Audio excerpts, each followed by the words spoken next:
Hello dear students, welcoming ASA starter.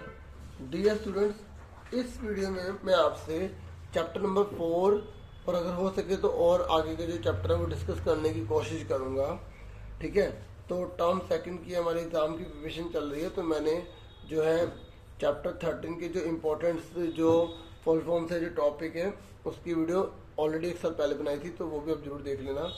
Playlist पूरी तैयार कर दी है, अब चैनल के अंदर जाकर प्लेलिस्ट देख लेना क्लास 9 के नाम से। ठीक है, इंपॉर्टेंट लिखा होगा साइंस के नाम से। ठीक है, तो अब इस वीडियो में मैं आपसे चैप्टर 4 के बारे में डिस्कस करने जा रहा हूँ। ठीक है, तो जो जो इम्पोर्टेंट है मेन पढ़ूंगा, मैं ज़्यादा डिटेल में नहीं जाऊँगा। ठीक है, जो इम्पोर्टेंट चीज़ें ताकि आपको एक ही बार में रिवाइज हो जाए। बाकी जिन्होंने डीपली पढ़ रखा है वेल एंड गुड।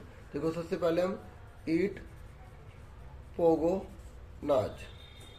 ठीक है, इलेक्ट्रॉन की खोज टॉमसन ने करी है। ठीक है, इलेक्ट्रॉन की खोज, जो इलेक्ट्रॉन है ना उसकी डिस्कवरी जो है वो किसने करी है? टी से टॉमसन।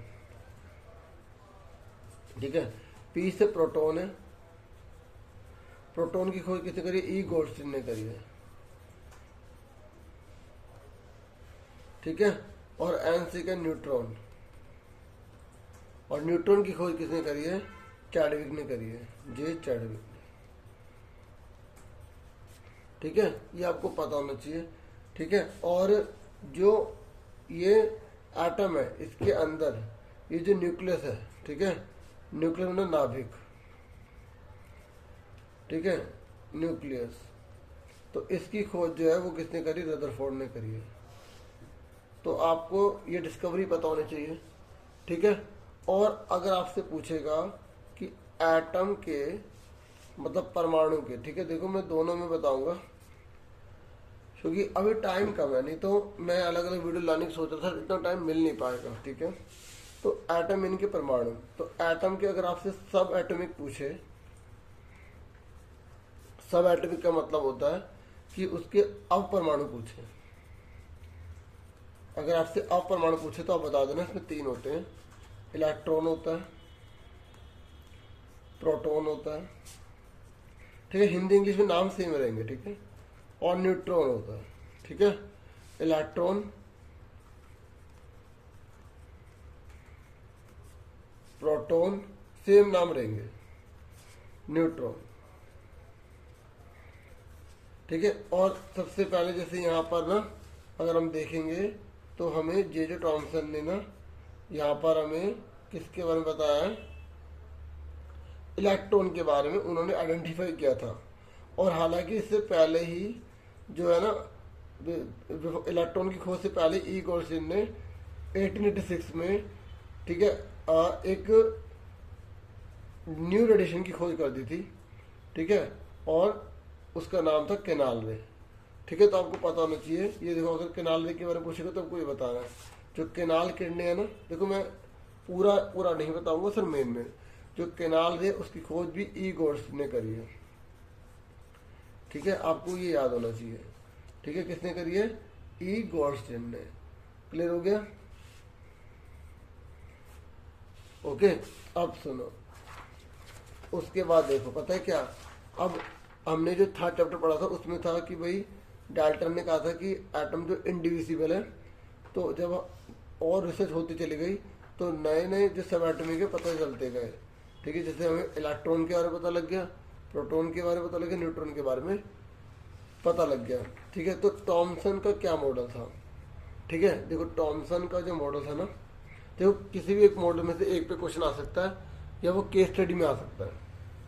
ठीक है, 2 केस स्टडी आपकी आ रही है। ठीक है, और देखो पेपर जब दोगे ना तो सबसे पहले वो क्वेश्चन करना जो तुम्हें अच्छे से आता हो, इससे कॉन्फिडेंस बढ़ जाता है। ठीक है, तो जो टॉमसन का जो मॉडल है ना, टॉमसन ने क्या करा, ठीक है, इसमें टी है, ठीक है, टी से पढ़ेंगे, एस साइलेंट होता है। ठीक है, थॉमसन नहीं पढ़ेंगे, टॉमसन पढ़ेंगे। ठीक है, तो जो टॉमसन है ना, तो उन्होंने ये बताया कि जो एटम होता है ना, एटम, तो एटम के अंदर जो है ना, जैसे एक तरबूज होता है, तरबूज के अंदर जो बीज होते हैं ना पूरे फंसे हुए, तो बिल्कुल ठीक इलेक्ट्रॉन भी वहीं होते हैं। ठीक है, और बाकी हर जगह क्या पाया जाता है? प्रोटॉन पाया जाता है। तो इन्होंने बोला इलेक्ट्रॉन मतलब माइनस में, प्रोटॉन मतलब पॉजिटिव। अब देखो एग्जाम में कभी कभी पूछ लेता है कि इलेक्ट्रॉन और प्रोटॉन में डिफरेंस बताओ, तो आप बता देना ये नेगेटिव होता है, ये पॉजिटिव होता है। इलेक्ट्रॉन की खोज किसने करी? मैंने अभी आपको बता दिया था कि इलेक्ट्रॉन की खोज किसने करी है? थॉमसन ने करी है, ठीक है। और प्रोटॉन की खोज ई गॉस ने करी है, ठीक है। इस तरीके से आप इसमें बता सकते हैं। यहाँ लिखा हुआ है सारा, ठीक है। मैं इसमें ना सर मेन बता रहा हूँ, ठीक है, ताकि आपकी रिवीजन हो सके। ओके, तो ये जो थॉमसन है ना, ये जो थॉमसन है, तो थॉमसन ने बोला कि भाई इस तरीके से इलेक्ट्रॉन बीच में होते हैं, बीच की तरह, बाकी हर जगह प्रोटॉन है। तो इससे क्या हुआ, माइनस प्लस मिला तो न्यूट्रल हो गया। तो एग्जाम में बोलता है कि भाई जो है ना ये न्यूट्रल के बारे में, मतलब इन्होंने कैसे बताया न्यूट्रल के बारे में कैसे हुआ ये, तो आप बता देना कि इलेक्ट्रॉन प्रोटॉन दोनों से, तो दोनों ने एक दूसरे का प्रभाव खत्म कर दिया, इसलिए वो क्या हो गए, अक्रिय हो गए, ठीक है, न्यूट्रल हो गए। ओके, और देखो अब थॉमसन ने जो मॉडल में अपने क्या बात बताई, ठीक है, इन्होंने बोला नेगेटिव पॉजिटिव चार्ज होते हैं, दोनों इक्वल होते हैं तो ये न्यूट्रल हो जाता है। देखो हिंदी मीडियम में आप जब ये टॉपिक निकालेंगे ना तो ये लाइन लिखी आ जाती है, तो अभी बताएंगे कि न्यूट्रल कैसे हो गया, क्योंकि इसमें पॉजिटिव और चार्ज और नेगेटिव दोनों होते हैं वो बराबर हो जाते हैं, तो इसके वजह से उसका प्रभाव खत्म हो जाता है, ठीक है। फिर उसके बाद रदरफोर्ड आए। रदरफोर्ड ने कहा चलो मैं भी देखता हूँ, तो उन्होंने क्या करा, रदरफोर्ड ने भी एटम के बारे में पता लगाने के लिए कि एटम के अंदर क्या है, तो उन्होंने ना पहले एक सोने की पत्ती ले ली, गोल्ड फॉल। एग्जाम में आता है कि गोल्ड फॉल को क्यों लिया, क्योंकि वो बहुत ज़्यादा थिन हो सकती है, ठीक है। गोल्ड फॉल जो है एक, देखो जो गोल्ड फॉल देखो कितनी छोटी हो सकती है, 1000 एटम ऑफ थिक, मतलब बहुत छोटी उन्होंने ली, 1000 एटम थे उसमें खाली। और पता है 1 ग्राम गोल्ड से 2 किलोमीटर लंबी तार खींच सकते हैं, इसलिए उसको चुना। और इस पर उन्होंने अल्फा पार्टिकल्स को छोड़ा, और अल्फा पार्टिकल्स कौन सी गैस है, हीलियम, ठीक है। आपको ये पता होना चाहिए, ठीक है, ये लिखा हुआ है, ठीक है। तो देखिए आगे सुनिए, आगे क्या है, जो अल्फा पार्टिकल्स है ना, उन्होंने सोचा कि ये जो अल्फा पार्टिकल्स इनके हीलियम को, गैस को जो वो छोड़ेंगे ना तो डिफ्लेक्ट होकर वापस आ जाएगी, क्योंकि उन्हें ऐसा इसलिए लगा क्योंकि जितने भी आप देखोगे यहाँ पे जो थॉमसन ने बोला था कि हर जगह प्रोटॉन ही प्रोटॉन है और इलेक्ट्रॉन यहाँ पर है, तो उन्होंने कहा कि भाई देखो जो मैं अल्फा पार्टिकल्स को छोड़ रहा हूँ ना वो ज़रा भारी है, ठीक है, किससे, प्रोटॉन से, तो वो वापस आ जाएंगे, ठीक है। लेकिन हुआ क्या, तो देखो आपसे पूछेगा, जब रदरफोर्ड ने अपना एक्सपेरिमेंट कर लिया तो उन्होंने क्या रिजल्ट देखा, तो वो रिजल्ट जो था उनका अनएक्सपेक्टेड था, क्योंकि आप खुद सोचिए अल्फा पार्टिकल सीधे निकल गए, और जबकि थॉमसन कह रहे थे कि हर जगह प्रोटॉन ही प्रोटॉन है। अगर हर जगह प्रोटॉन प्रोटॉन होते तो ये सारी की सारी चीज़ें वापस चली जाती टकरा के, लेकिन केवल 12,000 में से एक ही वापस आई। तो रदरफोर्ड ने ये डिसीजन लिया कि भाई ये रिजल्ट में पाया कि भाई प्रोटॉन जो है वो अंदर होते हैं, और प्रोटॉन कहाँ होते हैं, उन्होंने बोला जिसके अंदर है वो न्यूक्लियस, उसको नाम दिया। तो रदरफोर्ड ने न्यूक्लियस की खोज कर दी, ठीक है। लेकिन एग्जाम में आ जाता है, सबसे इम्पोर्टेंट बता रहा हूँ कि रदरफोर्ड की ड्रॉबैक क्या थी, कमी क्या थी। तो आप सिर्फ इतना याद रख लो, ड्रॉबैक का मतलब होता है कमी। अगर ड्रॉबैक पूछ लेगा ना कि रदरफोर्ड की कमी क्या थी, तो he could not explain the stability of atom.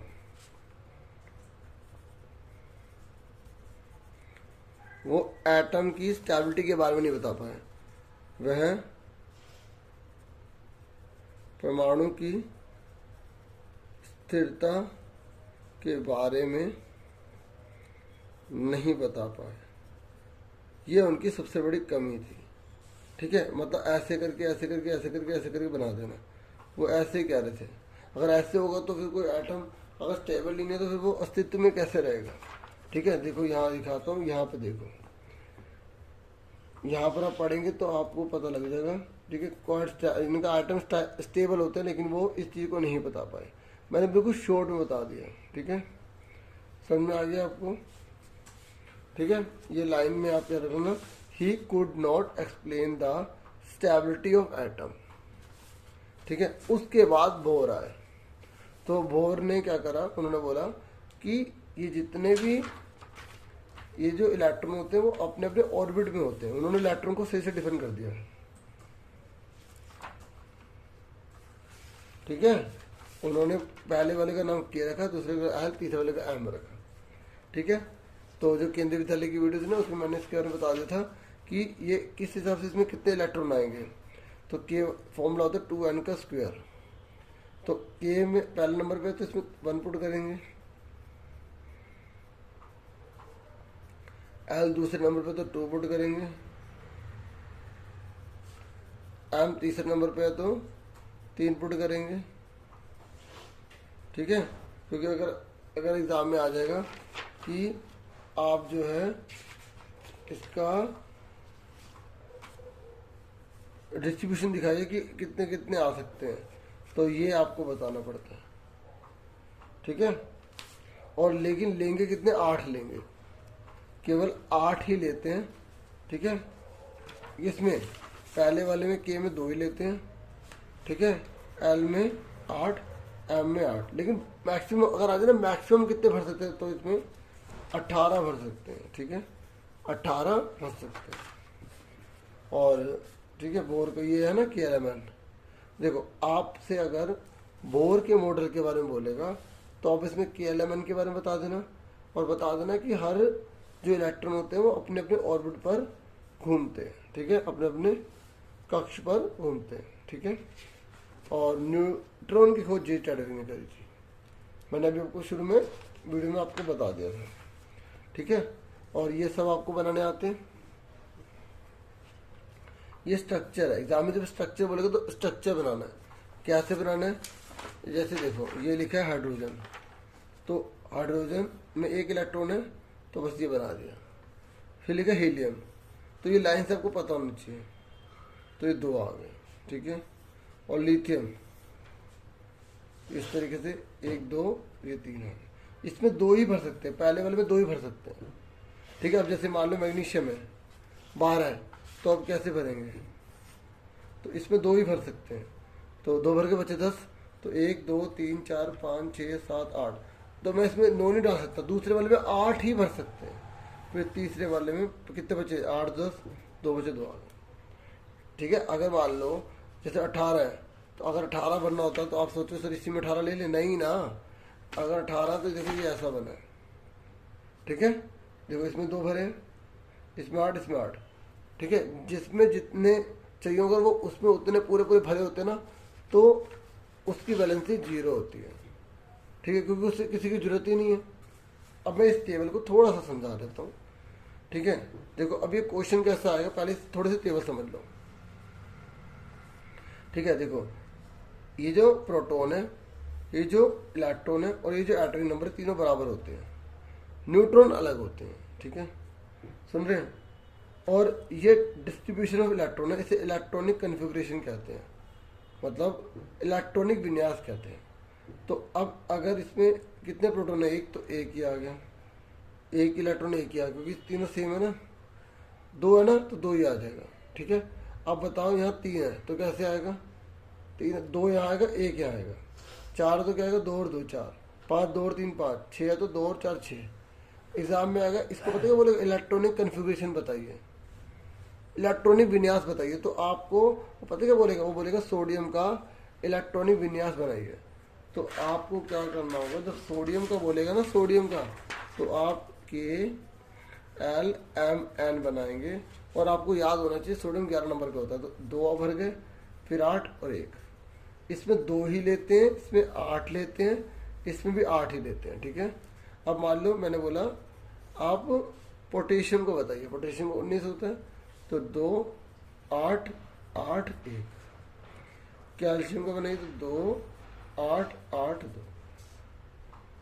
ठीक है, इस तरीके से ये पूरी बनती है। अब देखो इसमें 2 ही चाहिए होते, 2 ही भर गए, तो 0 आ गई वैलेंसी। वैलेंसी का मतलब कंबाइनिंग कैपेसिटी। ठीक है, इतना रख लो, जोड़ने की जो क्षमता है ना, वो क्या कहलाती है, वैलेंसी कहलाती है। ये याद रख लो, the combining capacity of atom of element. ठीक है, उसको क्या बोलते हैं, हम वैलेंसी बोलते हैं। ठीक है, जोड़ने की जो क्षमता होती है ना, ठीक है, किसी तत्व के परमाणु की, वो क्या कहलाती है, संयोजकता कहलाती है। ठीक है, सुन रहे हैं मेरी बात। अब देखो, अगर आपसे वैलेंसी पूछ लेगा, अगर आपसे बोलेगा वैलेंसी निकालिए, अगर आपसे बोलेगा न्यून की वैलेंसी निकालिए, तो अब न्यून की वैलेंसी कैसे निकालेंगे। सबसे पहले आपको पता है न्यून 10 नंबर पे होता है, तो 2 और 8 10 हो गए। ठीक है, अब देखो इस के वाले में 2 ही तो चाहिए होते हैं, 2 ही है, इसमें 8 ही चाहिए होते हैं, 8 ही है, तो इसको कुछ भी नहीं चाहिए ना, इसकी वैलेंसी 0 आ गई। ठीक है, अब देखो इसमें क्या है, पहले वाले अलग याद रख लो, इसकी वैलेंसी 1, इसकी 0। अब बाहर इसके कितना आ रहा है, 1 आ रहा है तो 1 आ गई, 2 है तो 2 ही आ जाएगी, 3 है तो 3 ही आ जाएगी, 4 है तो 4 ही आ जाएगी, 5 आती 8 में से घटा दोगे, 8 में से 5 के 3, 8 में से 2, ये वैलेंसी, इसको हिंदी में बोलते हैं संयोजकता। ठीक है, अब एग्जाम में क्वेश्चन कैसा आ सकता है। ठीक है, देखो एग्जाम में क्वेश्चन ऐसा आ सकता है, ये टेबल भरने को आ सकती है।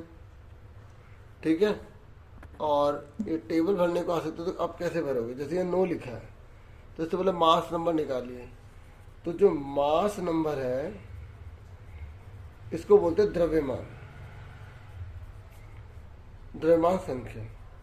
आपने थर्ड चैप्टर पढ़ा होगा, तो मैं आपको बता दूं, अगर आपसे पूछेगा ना मास नंबर की परिभाषा, मास नंबर की डेफिनेशन, तो आपको पता होना चाहिए कि प्रोटॉन और न्यूट्रॉन को जोड़ दो। ठीक है, प्रोटॉन और न्यूट्रॉन को जोड़ दो। ठीक है, तो उसी को हम बोलते हैं मास नंबर। अगर एग्जाम में आएगा ना डिफाइन मास नंबर, आप इतना लिख देना, the sum of proton and neutron is called mass number. लेकिन और अच्छा लिखना चाहते हैं टेक्निकल, तो आप लिख देना the sum of proton and neutron present in the nucleus of an atom is called mass number. देखो मास, ये जो प्रोटॉन और न्यूट्रॉन होते हैं ना, ये नाभिक में होते हैं, यहाँ पर न्यूक्लियस में, तो इन दोनों का जो टोटल है ना, वो मास नंबर कहलाता है। ठीक है, समझ में आ गई मास नंबर किसे कहते हैं। अगर आपसे पूछेगा एटॉमिक नंबर किसे कहते हैं, एटॉमिक नंबर, तो एटॉमिक नंबर बराबर होता है प्रोटॉन के, तो आप बता देना कि किसी परमाणु के नाभिक में, किसी परमाणु के, इसे परमाणु संख्या बता रहा हूँ कि परमाणु संख्या किसे कहते हैं। ठीक है, तो आप बता देना किसी परमाणु के नाभिक में, किसी परमाणु के नाभिक में उपस्थित प्रोटॉनों की संख्या, प्रोटॉनों की संख्या को हम परमाणु संख्या कहते हैं। मतलब देखो इसके अंदर 2 चीजें होती है ना, कौन कौन सी होती हैं, प्रोटॉन और न्यूट्रॉन। तो अगर खाली प्रोटॉन की बात करोगे तो वो एटॉमिक नंबर है, लेकिन अगर प्रोटॉन और न्यूट्रॉन को जोड़ दोगे तो वो मास नंबर है। इस तरीके से आपको इसे याद रखना है। समझ में आ गई, क्लियर हो गया। ठीक है, तो क्योंकि मास नंबर और एटॉमिक नंबर की डिफाइन पूछ लेता है, सुन रहे मेरी बात। ठीक है, अब जैसे एग्जाम में एक ऐसा क्वेश्चन आ जाता है, जैसे अभी मैं टेबल करवाता हूँ, पहले सुनो ध्यान से। ठीक है, ठीक है, देखो अगर एग्जाम में आ गया आर्गन है, ठीक है, क्या ये आर्गन, और यहाँ पर 18 और यहाँ 40 लिख दिया। अब ये क्वेश्चन लिखा आएगा तो यहाँ पूछेगा, पहली चीज बताइए कि इसका एटॉमिक नंबर कितना होगा, इसका एटॉमिक नंबर कितना होगा, मतलब इसकी परमाणु संख्या कितनी होगी।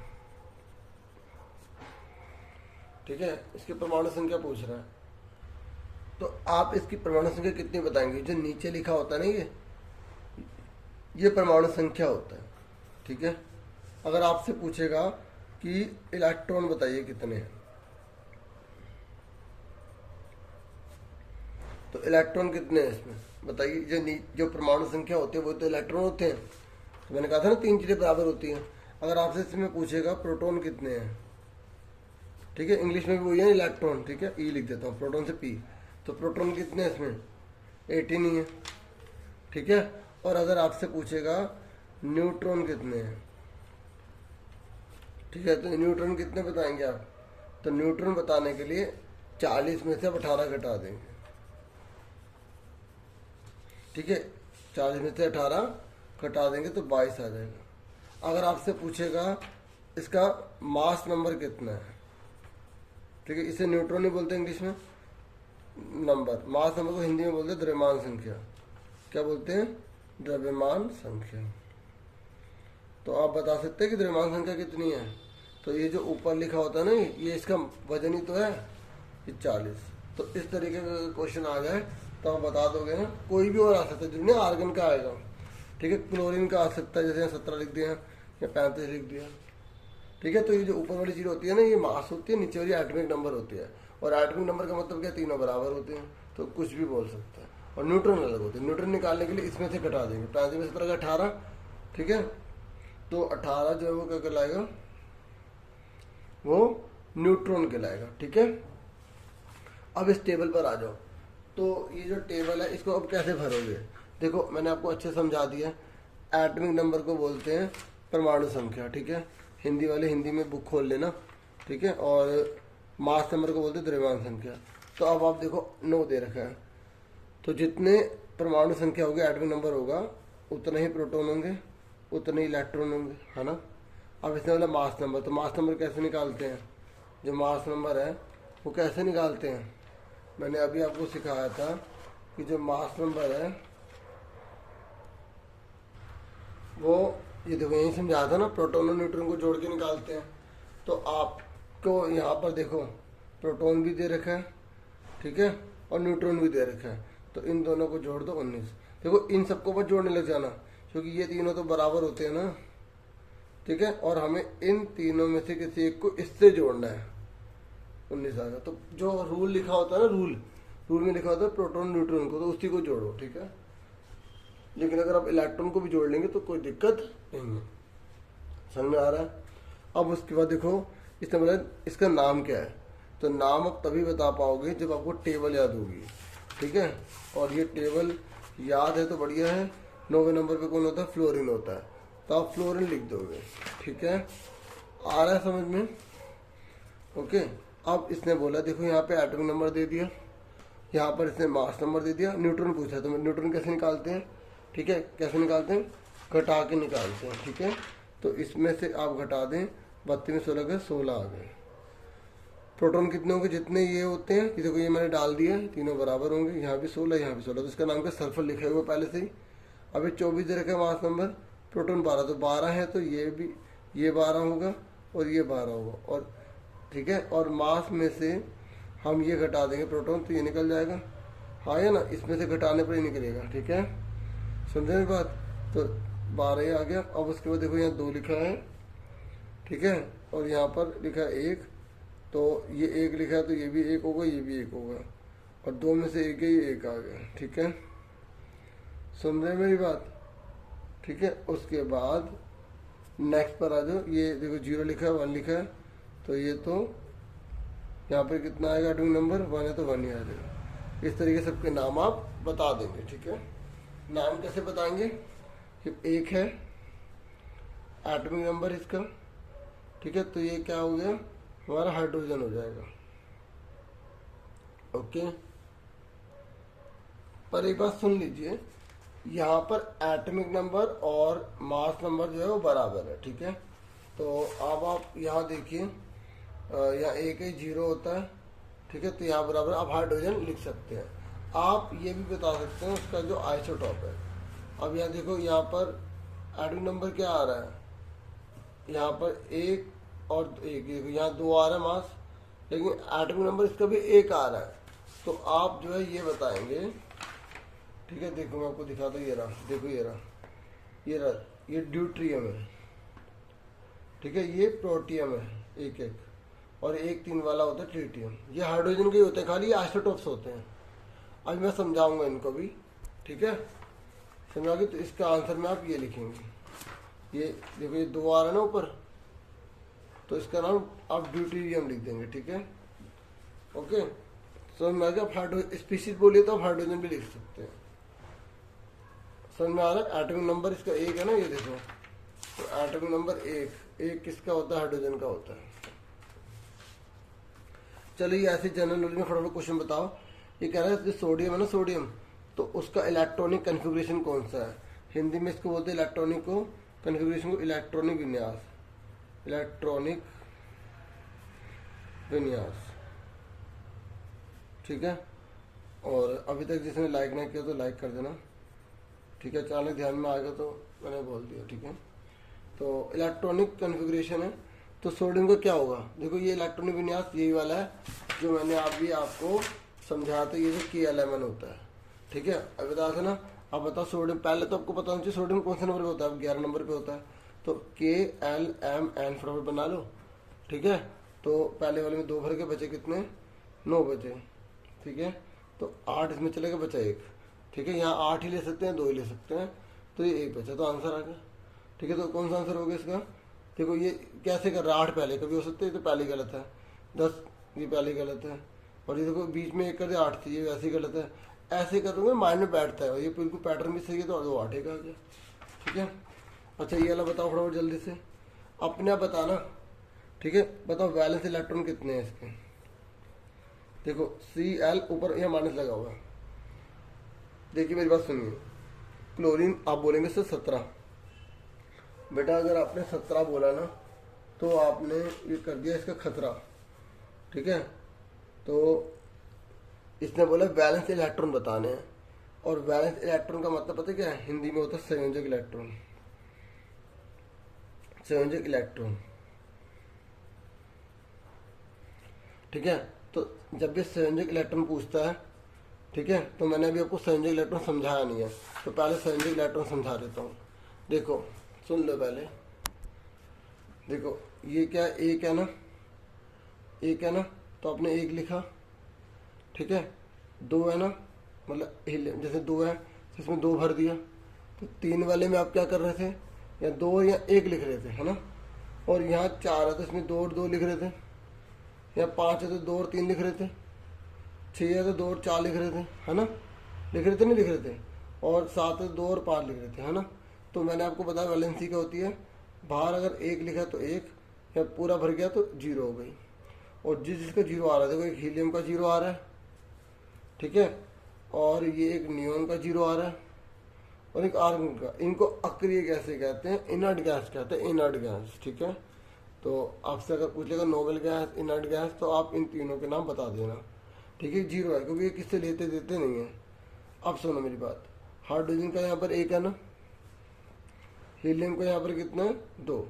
तो ये तो मैंने आपको वैलेंसी सिखा दी थी कि इसके बाहर 1 है तो 1, यहाँ पूरा भरा तो 0, अगर बाकी सबका रूल, इन 2 का रूल अलग है, 2 में से 1 गया 1, 2 का 2, ठीक है, क्योंकि इसको 1 चाहिए पूरा करने के लिए, ये पूरा भरा हुआ, क्योंकि पहले वाली शेल में केवल 2 ही चाहिए होते हैं, बाकियों के लिए क्या है, अगर 1 है तो 1, 2 है तो 2, 3 है तो 3, 4 है तो 4, 5 है तो 5, जैसे 6 आएगा तो 8 में से घटा देंगे, 8 में 6 के 2 बचे, 7 है तो 8 में से 7 घटा देंगे, 1 बचेगा, ठीक है। 8 है तो 0 आ जाएगा, ठीक है। और ये देखो जैसे ही अगर 4 से बढ़ाएगा तो 8 में से घटाना है, ठीक है। 1 आएगा तो 1, 2 है तो 2, 3 है 3, 4 है तो 4, ठीक है। 5 आया तो 8 में से घटा देंगे, 6 है तो 8 में से घटा देंगे, इस तरीके से, ठीक है। 8 में 7 गया 1, 8 में घट गया 0।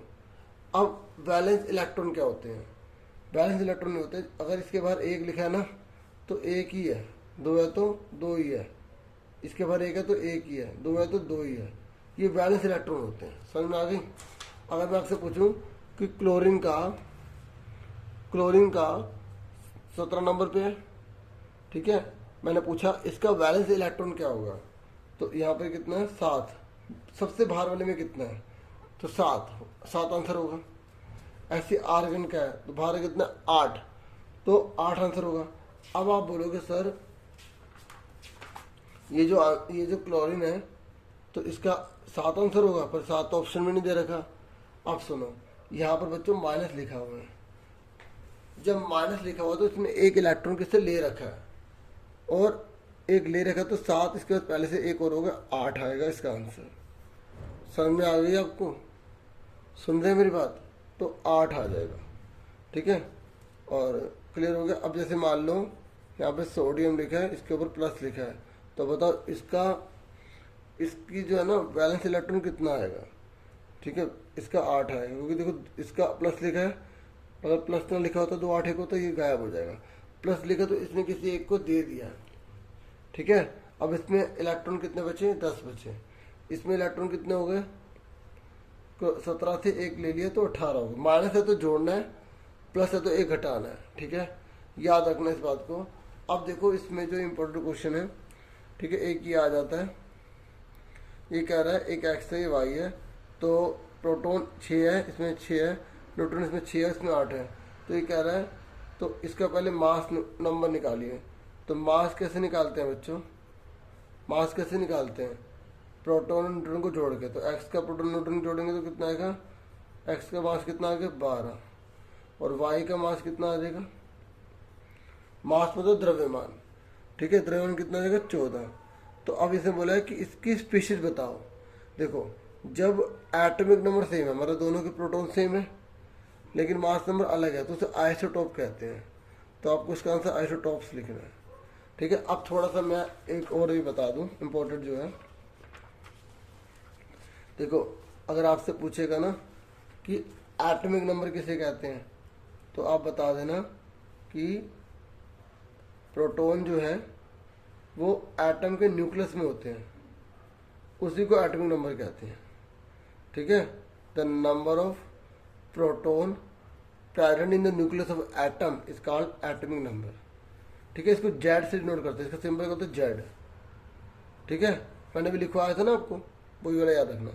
मास नंबर किसे कहते हैं ये बताया था मैंने, the number of proton and neutron, ठीक है, present in nucleus of atom is called mass number, ठीक है। मैंने अभी आपको यहाँ पर बता दिया था, ठीक है। मास नंबर किसे कहते हैं, प्रोटॉन न्यूट्रॉन को जोड़ दोगे, ठीक है, sum of proton neutron present in nucleus of atom is called mass number, ठीक है। और एटॉमिक नंबर प्रोटॉन को कहते हैं जो एटम के न्यूक्लियस में पाए जाते हैं, ठीक है। मास नंबर मतलब द्रव्यमान संख्या, प्रोटॉन और न्यूट्रॉनों का योग, ठीक है, जो किसी परमाणु के नाभिक में मिलता है, ठीक है। और परमाणु संख्या किसे कहते हैं, कि किसी नाभिक में पाए जाने वाले प्रोटॉनों की संख्या, ठीक है।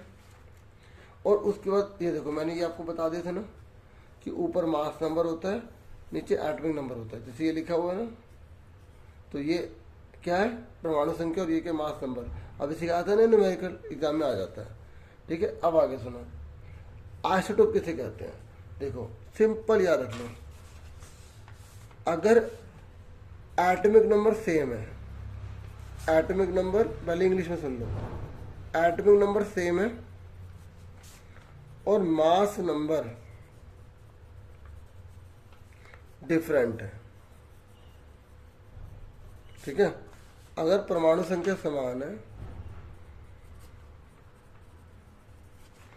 परमाणु संख्या समान है और द्रव्यमान संख्या अलग अलग है, क्या है अलग अलग है, तो उसको हम बोलते हैं समस्थानिक। क्या बोलते हैं, समस्थानिक। क्या बोलते हैं उसको इंग्लिश में, आइसोटॉप्स, ठीक है। या आप यहाँ से भी पढ़ सकते हैं कि a number of atom of some elements have been identified which have the same atomic number but different mass number। इतना याद रख लो कि ठीक है, if there are same atomic number and different mass number, then that is called isotopes। तो isotope का example क्या है, ये देखो ये H लिखा, नीचे 1 और 1 है, यहाँ 1 2 3 है। तो आप देखो नीचे वाले को एटॉमिक नंबर बोलते हैं ना, नीचे वाले को देखो 1 1 1 है ना, तो नीचे वाले को मैंने अभी बताया था ना, ये देखो ये नीचे एटॉमिक नंबर मास नंबर, नीचे सेम है ना, ऊपर अलग अलग है, तो इसे क्या बोलेंगे, आइसोटोप बोलेंगे। क्या बोलेंगे, आइसोटोप। हिंदी में क्या बोलेंगे, समस्थानिक बोलेंगे। तो ये आप एग्जाम्पल देना, आप ये ये मतलब क्या देना, खाली आपको बताना पड़ेगा ये नाम, ये प्रोटियम, ड्यूट्रियम और ट्रिटियम, ठीक है। पूछ लेता है कि जिसका 2 मास हो और 1 एटॉमिक नंबर हो, उसका नाम क्या, ड्यूट्रियम। इस पर इजी आएगा, ज़्यादा वो नहीं आएगा। और देखो एक ये भी है आइसोटोप का एग्जाम्पल, और ये भी है, ठीक है, समझ में आ गई। उसके बाद आ जाओ एप्लीकेशन। ये एप्लीकेशन बहुत इंपॉर्टेंट है। एप्लीकेशन मतलब अनुप्रयोग, इसके यूज क्या है, इसका प्रयोग क्या है। तो देखो जो आइसोटोप यूरेनियम का है ना, वो न्यूक्लियर रिएक्टर में फ्यूल के रूप में यूज होता है। और जो आइसोटोप कोबाल्ट का है उसका प्रयोग कैंसर के इलाज के लिए किया जाता है। ठीक है, हिंदी में समस्थानिक है। ठीक है, हिंदी वाला निकाल के याद कर लो, पढ़ लो अच्छे से। और जो आयोडीन का है उसका प्रयोग गोइटर के इलाज के लिए करते हैं। ठीक है, गलफड़ा हो जाता है उसका इलाज करने के लिए करते हैं। अब आइसोबार पे आ जाओ। देखो आइसोबार ना, देखो आप आइसोटोप याद रख लो और आइसोबार इसका उल्टा। अगर आप दोनों याद रखोगे ना एग्जाम में कंफ्यूज हो जाओगे। देखो आइसोटोप में आपने क्या याद करा था कि एटॉमिक नंबर सेम होते हैं, मास नंबर डिफरेंट होते हैं, यही करा था ना आपने। इसमें उल्टा है, एटॉमिक नंबर जो होते हैं वो डिफरेंट होते हैं और मास नंबर सेम होता है। अगर आप दोनों याद करोगे ना एग्जाम में भूल जाओगे। आप आइसोटोप याद कर लो कि एटॉमिक नंबर सेम होते हैं, एग्जाम में अगर ये आ गया तो आप कहोगे इसमें सेम थे तो इसमें उल्टा ही होगा। ठीक है, समझ में आ रही है। इसमें एटॉमिक नंबर आप लिख देना, atomic numbers are different, mass number are same. मतलब सिंपल, टेक्निकल लैंग्वेज में तो फिर आपको अच्छे से यहाँ से करना पड़ेगा। ठीक है, the number of proton in this atom are is different but the mass number of both this element is. रुक जाओ यहाँ पर बताता हूँ। Atom of different element have different atomic number which have the same mass number are known as isobar. देखो atom of different elements with different atomic number, देखो atomic number अलग अलग है और मास नंबर सेम है, उसे क्या बोलते हैं आइसोबार। और इसका एग्जांपल क्या देना, इसका एग्जांपल ये देना है ना, ये ऐसे मैं लिख देता हूँ यहाँ शॉर्ट में, कैल्शियम एंड आर्गन। ठीक है, देखो कैल्शियम और आर्गन है ना, ये 20 नंबर पे होता है, ये 18 पे, लेकिन दोनों का वजन 40-40 होता है। तो ऊपर की चीज सेम है, नीचे की अलग है, तो इसलिए इसको आइसोबार कहते हैं।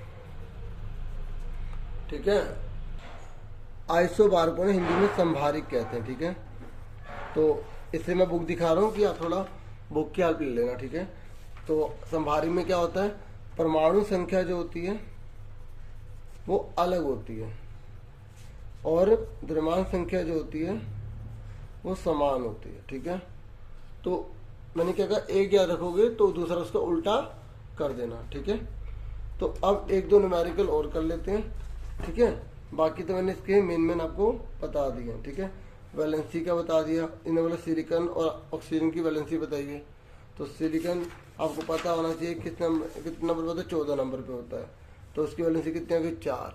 ठीक है, ऑक्सीजन 8 नंबर पे होता है, तो उसकी वैलेंसी कितनी आ गई, 2। ठीक है, इस तरीके से आपको सब पता होना चाहिए। ओके, अब इसके ना देखो देखो सबसे इम्पोर्टेंट क्वेश्चन जो है ना इसमें, एक ये वाला है और एक ये वाला है, ये वाला है, ये वाला है, ये है और ये है। ठीक है, तो ये जो है 1 2 3 4 5 6, तो बाकी ये मैं, ठीक है, ये बहुत बार एग्जाम में रिपीटेड हुए हैं। बाकी तुमने मॉडल वगैरह तो कर लिया। और इलेक्ट्रॉन, प्रोटॉन, न्यूट्रॉन के बारे में तो आपको पता ही है। इलेक्ट्रॉन नेगेटिव होते हैं, प्रोटॉन पॉजिटिव होते हैं, न्यूट्रॉन में कोई चार्ज नहीं होता, नो चार्ज। ये तीनों के तीनों सब एटॉमिक होते हैं, तीनों के तीनों अपरमाणु होते हैं, शुरू में बताया था ना मैंने। ठीक है, और देखो ये ना, ये देखो यहाँ पर मास नंबर आइसोटोप के बारे में बता रखा है। ये पढ़ ला करो एक बार, आपने क्या सीखा इसमें शॉर्ट में सारे आंसर दिए होते हैं कुछ के। तो अब क्या पढ़ोगे, अब जो मैं है सिर्फ ये क्वेश्चन करवा रहा हूँ। ठीक है, ठीक है, तो ये हम ऑलरेडी वैसे पढ़ चुके हैं ना, atomic number, mass number, isotopes, isobars मैंने आपको बता देते। और यूज की जगह एप्लीकेशन, देखो एप्लीकेशन लिखा आ जाए या यूज लिखा आ जाए, कंफ्यूज मत होना, प्रयोग। ठीक है, अब सुनो, ये अलग न्यूमेरिकल करवा रहा हूँ, नोवा क्वेश्चन देखो।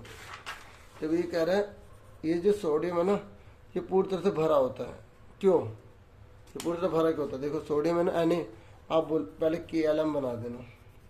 तो अब बताओ सोडियम में कौन से नंबर पे होता है, 11 पे होता है, लेकिन यहाँ पर क्या लिखा है, प्लस लिखा है ना, तो इसका मतलब इसमें एक कम हो गया। तो बोलोगे कि इसने एक इलेक्ट्रॉन किसी को शेयर कर दिया, किसी को दे दिया है, इसलिए पूरी तरफ फिल्ड होता है, पूरी तरफ भरा होता है। ठीक है, मैंने आपको बताया था ना, अगर प्लस लिखा होगा तो उसमें एक कम होता है, मतलब उसने किसी को दे दिया है। देखो अगर आप किसी को पैसे उधार दोगे तो उसे वापस लोगे ना, इसलिए आप प्लस में हो, वो माइनस में है।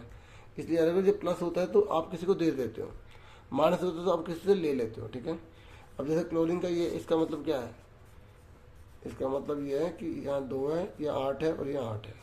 वैसे अगर खाली क्लोरीन होता तो 17 नंबर पे होता, लेकिन माइनस होने की वजह से एक जुड़ गया तो 18 हो गया। ठीक है, अब उसके बाद ये कह रहा है एवरेज निकालो, इन दोनों का मास का एवरेज निकालो, औसत निकालो। तो देखो मैं आपको बिल्कुल शॉर्ट में बता रहा हूँ, ठीक है। देखो जब भी एवरेज बोलेगा ना, एवरेज एटॉमिक मास, तो आपको क्या करना है, आपको ये 79 दे रखा है क्योंकि मास का बोला है, तो मास ऊपर तो ऊपर वाला होता है ना, तो मल्टीपल में कितना ये दे रखा है 49.7 बटे में 100 प्लस यहाँ लिख देंगे एवरेज एटॉमिक मास, ये पूरा पूरा वर्ड लिख देंगे, ठीक है, बराबर में 79 मल्टीप्लाई में ये अपन में 100 प्लस ये क्या 81 और मल्टीप्लाई में 50.3 अपन में 100, ठीक है। इसको इससे मल्टीप्लाई करो, इसको इससे मल्टीप्लाई करो, ठीक है, और इससे डिवाइड मत करना, ठीक है। तो हम इसको इससे मल्टीप्लाई करके देख लेते हैं कि इसमें कितना आ रहा है, ठीक है। तो जब हम इसे मल्टीप्लाई करते हैं तो इसका लगभग में 3926 ऐसा आ रहा है, ठीक है, यहाँ पॉइंट आ रहा है। और इसको करते हैं इससे मल्टीप्लाई तो 4, ठीक है, इस तरीके से लगभग में ये आ रहा है, ठीक है। तो अब आप यहाँ पॉइंट लगाओगे, अब देखो 1 2 पॉइंट यहाँ खिसक जाएगा, यहाँ ना 1 2 यहाँ पॉइंट खिसक गया, ठीक है। तो मैंने बाद को लिखा ही नहीं, सिर्फ 2 2 को लिख दो, लिखना तो लिख दो या हटा दो, सिर्फ 2 2 लेने होते हैं। अब इन दोनों को ऐड कर दो, जब आप इन दोनों को ऐड कर देंगे तो आपको 80 के आसपास आ जाएगा, ठीक है, ये आंसर है। क्लियर हो गया, ठीक है, समझ में आ गया आपको। और एक जो है ये देखो, ये इसने बोला इस बार हमको टोटल करके दे दिया इसने, तो कह रहा है कि इसमें परसेंटेज कितनी होगी।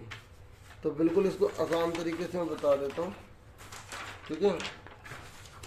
तो देखो जो दिया होता है उसी का फॉर्मूला लगाएंगे, एवरेज एटॉमिक मास, ठीक है, इक्वल टू में क्या होता है, क्या करते हैं, देखो हमने यहाँ पर क्या किया था, ये जब हमने क्वेश्चन किया था इसमें पहले मास लिखा था ना यहाँ पर, तो इस वाले क्वेश्चन में भी मास लिख लेंगे 16। फिर हमने क्या लिखा था यहाँ पर परसेंटेज लिखी थी, तो यहाँ पर इन्हें बोला परसेंटेज निकालो, तो परसेंटेज को एक्स मान लिया। अपॉन में क्या लिखा था हमने 100 लिखे थे, तो 100 लिख दिया, प्लस दूसरा वाला, फिर यहाँ देखो दूसरे वाले में हमने क्या लिखा था, मास लिखा था, तो यहाँ पर 18 दे रखा है, 18 लिख दिया, ठीक है। अब आपको पता है टोटल 100% ही तो होती है, टोटल 100 होती है। अगर किसी ने 10% ले ली तो बाकी के 90 मिलेंगे ना, तो अगर इसने एक्स ले ली तो बाकी इसके पास कितने बचे, दूसरे वाले के पास 100 माइनस एक्स बचे, बटे में क्या 100। बहुत आसान तरीके से बता रहा हूँ, स्टेटमेंट लिखने तो लिख देना कि लेट, ठीक है, तो परसेंटेज ऑफ आइसोटोप इसमें एक्स है और इसमें 100 माइनस एक्स है, ठीक है। अभी इसमें चलो क्योंकि देखो थोड़ा जिनको अच्छे से आता है, ठीक है, मैं एक बार रिवाइज करा रहा हूँ तो थोड़ा थोड़ा बता पाऊंगा, ठीक है। बाकी ये न्यूमेरिकल पूरा समझा रहा हूँ, ऐसी बात नहीं है, पूरा पूरा लिख लेना बस इसको, ठीक है। तो ये देखो इस समझ में आगे कैसे है, जैसे टोटल परसेंट 100 होते हैं, अगर इसके बाद 10 है तो इसके बाद 90 होगा, अगर इसके बाद 40 है तो इसके बाद 60 होगा, ऐसे तो होगा, इसलिए एक्स मान ले तो 100 माइनस एक्स आ गया। अब मैंने क्या कहा, अगर कुछ चीज़ गायब करेगा तो कुछ चीज़ देगा भी, तो ये कितना दे रखा है, इसकी वैल्यू 16.2 दे रखे हैं, तो 16x अपॉन में 100, इसको 7 मल्टीप्लाई करो, 1800 माइनस 18x अपॉन में 100, ठीक है। बहुत ही आसान तरीके से बता रहा हूँ, और पता नहीं कौन सा क्वेश्चन आते हैं, बस मैं चाहता हूँ पेपर जैसा भी आए बहुत इजी आए, बहुत अच्छा स्कोर आप कर पाओ, ठीक है, आपकी मेहनत सफल हो जाए, ठीक है। 100 ऐसे मिले ना, एक बार आ गया, ठीक है। देखो और 16 में से 18 के माइनस का 2x बचा, ठीक है, 1800 अपॉन 100, ये 100 इधर चला गया,